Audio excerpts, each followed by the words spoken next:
त्यत्रो जनतालाई गोली हान्ने, जनता छोराछोरीलाई गोली हान्ने, हुकुम दिनलाई अनि बाहिर प्रचार छोड्थ्यो नि। हो त्यसको बाबुले मारो प्रधानमन्त्रीलाई थाहा छैन अरे। त्यस्तो कुकुर पनि प्रधानमन्त्री हुन्छ? कस्तो मानेर रहेछन् हो नेपाली जनताले। जिम्मै नभएकालाई प्रधानमन्त्री मानेका। ल मलाई थाहा छैन अरे। ल गोली हान्ने आदेश दिने चाहिँ त्यही चण्डाल हो।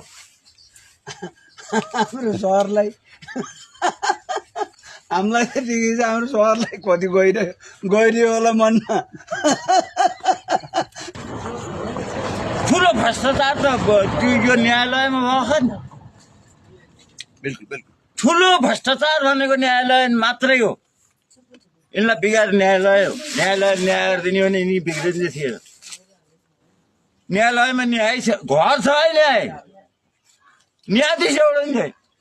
न्यायालय छ, न्यायालयको घर छ, न्याय गर्ने घर छ, घर बोल्दैन। अब बोल्नेले कतिले बोल्दैन।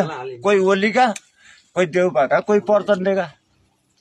भिडियो हेरिसकेपछि तपाईँलाई कस्तो लाग्यो? जस्तो लाग्यो आफ्नो प्रतिक्रिया चाहिँ कमेन्ट बक्समा छोड्नु।